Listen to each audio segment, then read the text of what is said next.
Hello student, welcome to the Gyan Manji Vidyapit Mahua online education. I Abhay Vyas is today resuming our last topic, that is basic components of computer. In the last lecture we have discussed about all the components in detail. हमने जो है वो 3 unit के बारे में detail में पढ़ा था, that is input unit, processing unit and output unit, right? Now you can see over here, these all are the basic component, in which the first component, which is known as input, which will accept the input. Second thing, there is CPU. You can see the CPU के अंदर दो portion जो है वो available है within this particular border, that is control unit and ALU, right? Control unit contains the controlling process, वो जो है वो controlling करेगा. Then ALU, that is arithmetic and logical unit, जो calculation based और logical based operation करेगा. Then the output is given over here. At last we will receive the output, and during this process, if anything which is stored inside a memory, then there are two types of memory, that is primary memory and secondary memory. Now we are going to see the process of each and every components. ये सारे component जो है वो एक दूसरे के साथ communicate कर कर कैसे work करता है, that I am going to discuss right now. So right now the first thing is that input. So user जो है वो initially क्या करेगा, किसी भी input devices के मदद से computer को input pass on करेगा, input देगा. So उसके अंदर user normally keyboard या तो mouse का use करेगा. With the help of keyboard or mouse, user can pass input to the computer, right? So initially computer will take input from the user with any input unit, किसी भी input unit की मदद से input जो है वो लेगा. After taking input, input is passed to one specific thing, that is central processing unit, that is CPU. Input जो है वो किसे pass होगा, CPU को, that is central processing unit. The full form of CPU is central processing unit. तो CPU के अंदर input जो है वो क्या करने के लिए पास किया जाएगा, प्रोसेसिंग करने के लिए. इनपुट के ऊपर जो है वो कोई पर्टिकुलर प्रोसेस करनी होती है, तो प्रोसेसिंग के लिए CPU को इनपुट हैंड ओवर कर दिया जाएगा. वो इनपुट जो है वो इनिशियली किसके पास जाएगा, तो इनपुट जो है वो कंट्रोल यूनिट के पास आएगा, राइट? कंट्रोल यूनिट के पास जो है वो इनपुट आएगा प्रोसेसिंग के लिए, और कंट्रोल यूनिट यहाँ पर जो है वो इनपुट के ऊपर कंट्रोलिंग करेगा, और जो भी यहाँ पर जितने भी डिवाइसेस है, जितने भी यहाँ पर कंपोनेंट्स है, उसके ऊपर कंट्रोलिंग करने का वर्क होता है कंट्रोल यूनिट का. तो कंट्रोल यूनिट जो है वो इनिशियली क्या करेगा, control unit will decide that what kind of further process will be execute to the input. Input के अंदर इनपुट को कौन सी प्रोसेस एग्जीक्यूट करने की रिक्वायरमेंट है. अगर इनपुट कैलकुलेशन बेस्ड है, अगर इनपुट ऐसा हुआ कि कोई भी कैलकुलेशन आप सेंड कर रहे हो, तो कैलकुलेशन बेस्ड अगर इनपुट हुआ तो इनपुट किसे सेंड कर दिया जाएगा, कंट्रोल यूनिट किसे भेजेगा, ALU को, that is arithmetic and logical unit. अगर इनपुट कैलकुलेशन बेस्ड होगा तो वो ALU को कंट्रोल यूनिट सेंड कर देगा, राइट? ALU जो है वो क्या करेगा, एरिथमेटिक एंड लॉजिकल, उसके अंदर कैलकुलेशन सारे हो गए वो ALU मैनेज करेगा. अगर इनपुट कैलकुलेशन बेस्ड हुआ, या तो इनपुट जो है वो कोई लॉजिकल टास्क बेस्ड हुआ, जिसके अंदर लॉजिकल डिसीजन लेने होते हैं, तो वो इनपुट जो है वो ALU को सेंड कर दिया जाएगा, right? That is arithmetic and logical unit.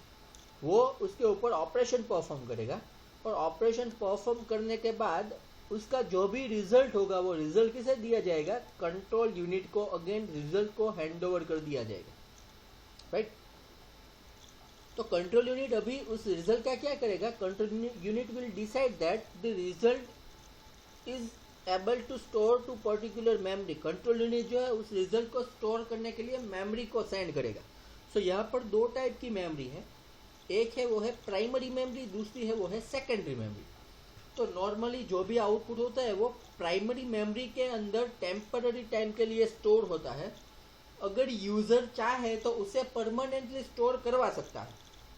So that user need to give command to computer, computer को उसे कमांड देना होता है कि भाई I want to store this data in my permanent memory, so that your result which is stored inside your secondary memory. Otherwise, normally each and every result or each and every data which is stored in a primary memory, right?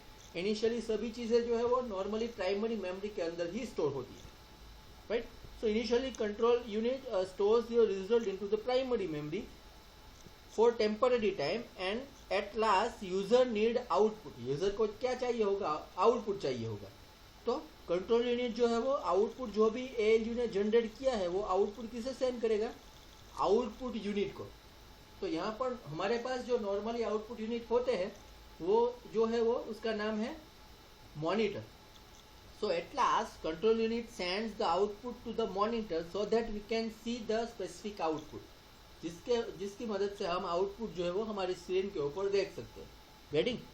This is about the working process of typical computer. तो computer की जो हमने अभी चीज़ देखी वो क्या थी? उसकी वर्किंग प्रोसेस थी, उसके सारे कंपोनेंट कैसे वर्क करता है वो सभी चीज़ें हमने यहाँ पर देखी. So this all are the specific thing that we have discuss right now. Initially input आएगा, इनपुट जो है उसको रिसीव करेगा कंट्रोल यूनिट. अगर कैलकुलेशन बेस्ड इनपुट हुआ तो वो एएलयू को सेंड कर दिया जाएगा, तो एएलयू उसका कैलकुलेशन बेस्ड वर्क करेगा. अगर कैलकुलेशन बेस्ड इनपुट नहीं हुआ ना तो कंट्रोल यूनिट जो है उस इनपुट को टेम्पररी टाइम के लिए सेव करने के लिए प्राइमरी मेमोरी को दे देगा और उसके ऊपर प्रोसेसिंग कर कंट्रोल यूनिट जो है उसका रिजल्ट यूजर को डायरेक्टली आउटपुट में दे देगा. बट अगर यूजर जो है वो जो भी इनपुट सेंड किया है उसका रिजल्ट अगर जनरेट कर दिया सीपीयू ने, सेंट्रल प्रोसेसिंग यूनिट ने प्रोसेस करने के बाद, तो उस रिजल्ट को अगर यूजर चाहे तो उसे परमानेंट मेमोरी में स्टोर करवा सकता है. जैसे कि किसी भी प्रोग्राम के अंदर आप वर्क कर रहे हो और आप जब भी सेव कमांड के ऊपर क्लिक करते हो, उस फाइल को जब भी आप सेव करते हो तो फाइल कहाँ पर सेव होती है? सेकेंडरी मेमोरी के अंदर सेव होती है permanently, right.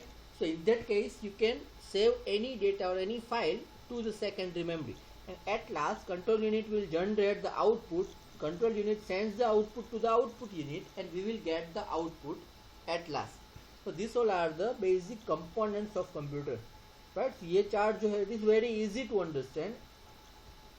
So this is all about the basic components of computer. Now we are going to see the new topic, that is characteristics and advantages of computer. Computer जो है वो काफ़ी effective machine है, तो उसकी basic characteristics जो है यहाँ पर नीचे डिस्क्राइब की गई है. तो बेसिकली कंप्यूटर के लक्षण कौन कौन से हैं, कंप्यूटर जो है वो क्या क्या कर सकता है, तो उसके अंदर उसकी बेसिक कैरेक्टरिस्टिक्स के अंदर पहली कैरेक्टरिस्टिक्स आती है, उसका नाम है ऑटोमेशन. ऑटोमेशन का मतलब computer is automatic machine. Computer can perform any task automatically, but उसे बेसिक जो मटेरियल चाहिए होगा वो क्या होगा? इनपुट.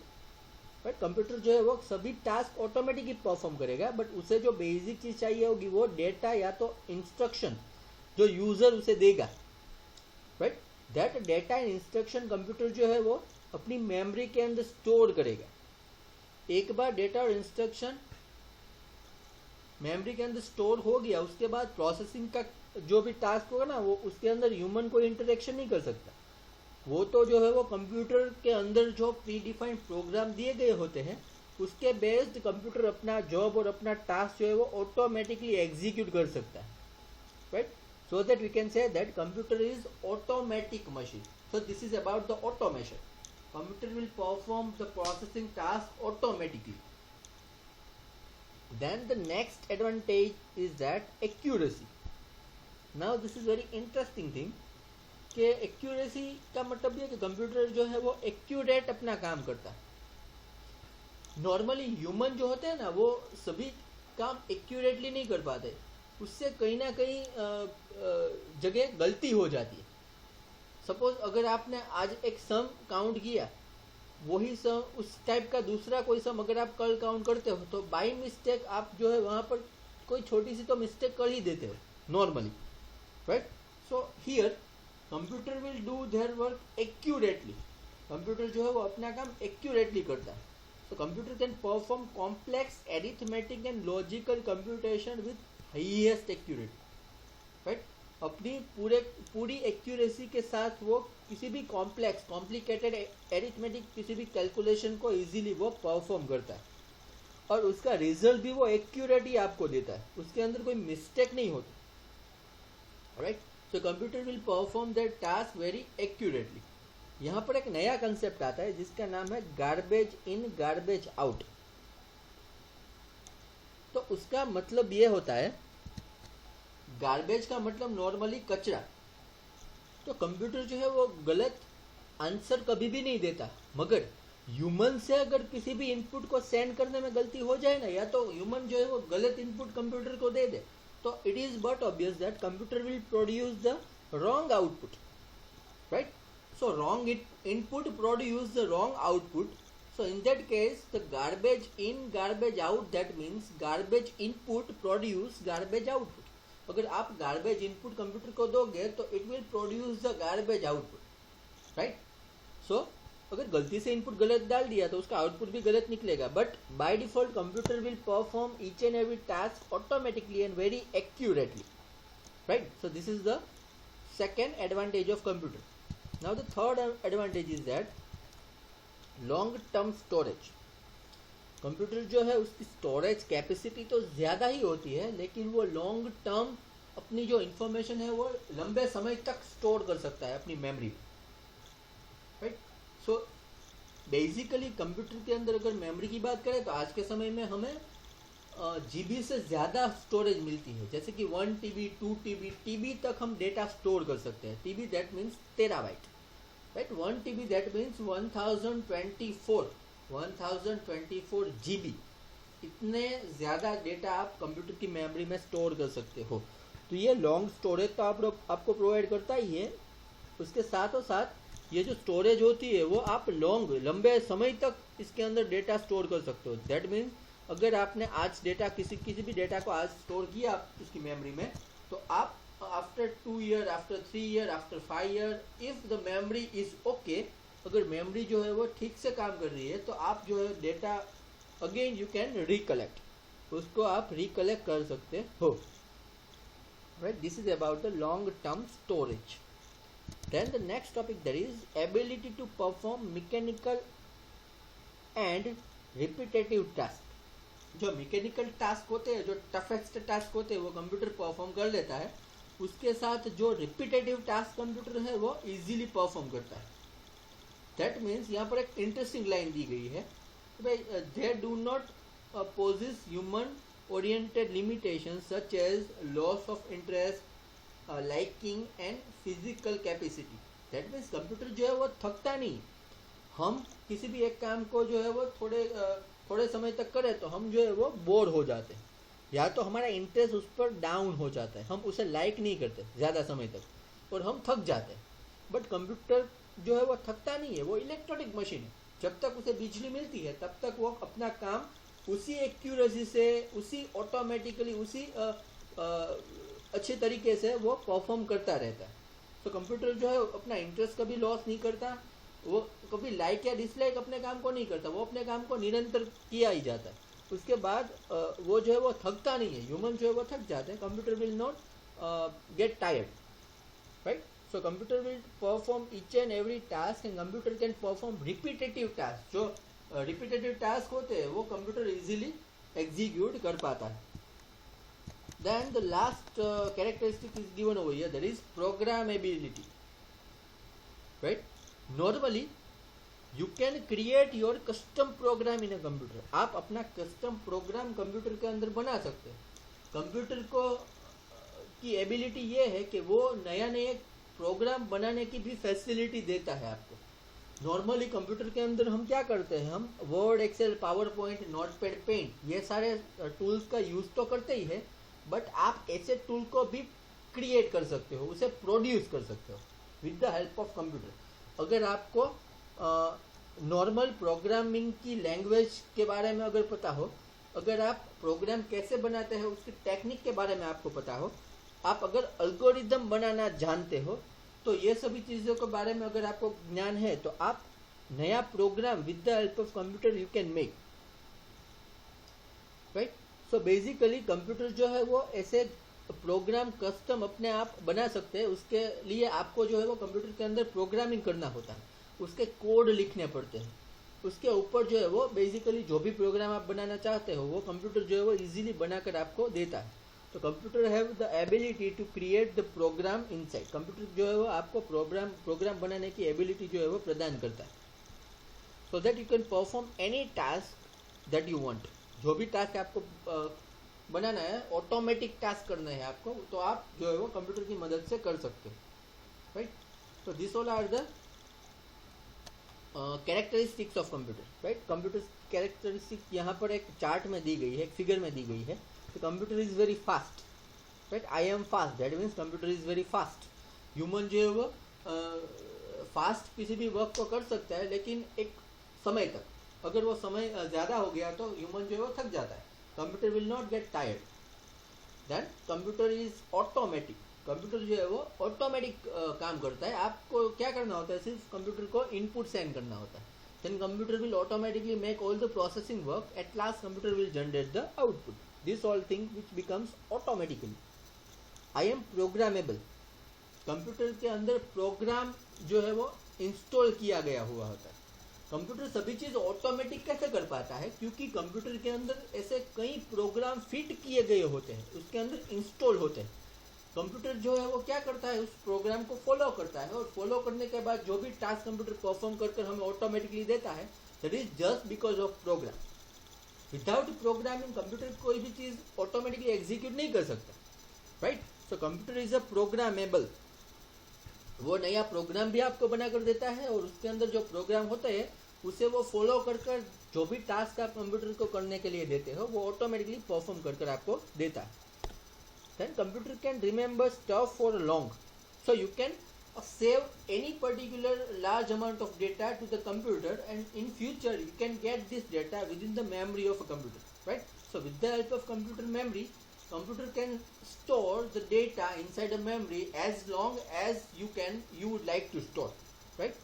So computer जो है वो डेटा अपनी मेमोरी के अंदर लंबे समय तक स्टोर कर सकता है। Then the last characteristic is that I am accurate, computer जो है वो एक्यूरेटली वर्क करता है, अपना काम जो है वो निरंतर एक्यूरेट, वही करेक्टनेस के साथ करता है, वही पावर के साथ करता है, राइट। तो this is all about the all characteristics of computer. ये सारी जो है वो कंप्यूटर की कैरेक्टरिस्टिक थी। Now the next concept is software, right. Basically what do you mean by a software? So normally software is a collection of program. कई सारे programme जब इकट्ठा होकर किसी एक प्रकार का कार्य करता है उसे हम सॉफ्टवेयर कहते हैं। तो software is a collection of program which will execute the particular task for us. किसी भी एक प्रकार का कार्य हमें कर देता है उसे हम सॉफ्टवेयर कहते हैं। Now the collection of program, that means उसके अंदर कई सारे प्रोग्राम होते हैं। तो प्रोग्राम का मतलब क्या होता है, तो यहाँ पर उसकी डेफिनेशन दी गई है। Program that means a set of instruction is called program, right. कई सारी इंस्ट्रक्शन जब इकट्ठा होकर किसी भी एक चीज को बनाती है उसे हम क्या कहते हैं, प्रोग्राम कहते हैं। और ऐसे कई सारे प्रोग्राम इकट्ठा हो जाते हैं तो उसे हम क्या कहते हैं, सॉफ्टवेयर कहते हैं। उसका एक नॉर्मल एग्जांपल अगर आपको चाहिए तो I am going to right now open one software. एक सॉफ्टवेयर मैं यहाँ पर ओपन करता हूँ, उस सॉफ्टवेयर का नाम है Microsoft word, right. This is Microsoft word. ये जो है वो एक प्रकार का सॉफ्टवेयर है।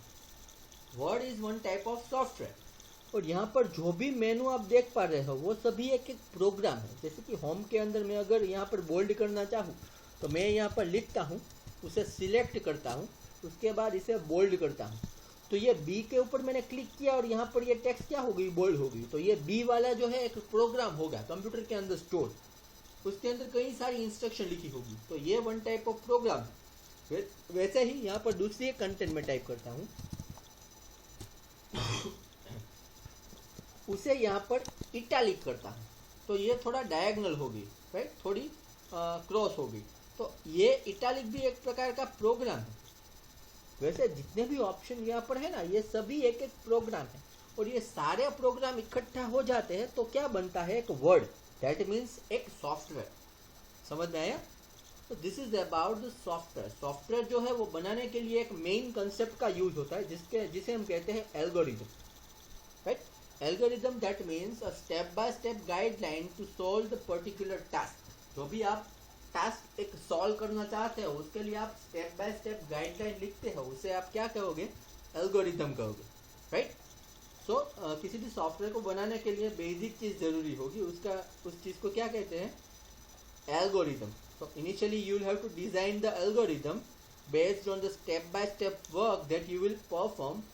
Then you will have to design each and every program, and at last all program will combine together. सभी प्रोग्राम इकट्ठा होकर क्या बनता है? सभी प्रोग्राम इकट्ठा होकर एक सॉफ्टवेयर बनता है, right? So this is about the software. Now interesting line यहाँ पर दी गई है. The line is given over here, which is very easy to understand for you, that software refers to organized a collection of computer program, data और related document. Software कौन कौन सी चीज के साथ बनता है? So basically software is a collection of computer program, data and related documents such as comments. Comments का मतलब ये कि जो भी चीज़ आप लिख रहे हो, जो भी चीज़ आप बना रहे हो, उसके बारे में थोड़ा कुछ एक्स्ट्रा इन्फॉर्मेशन लिखना. It is known as comment, right? So basically software is a collection of these three specific things, that is program, data or related document.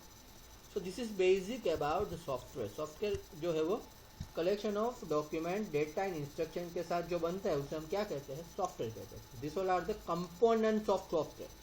MCQ के अंदर क्वेश्चन आएगा, what are the components of software? So you can answer as documentation, data and instruction.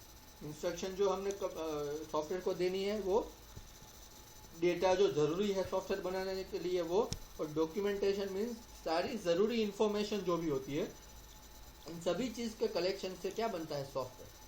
सो आज के lecture में हम यहाँ तक रखते हैं. From the next lecture we will continue with hardware.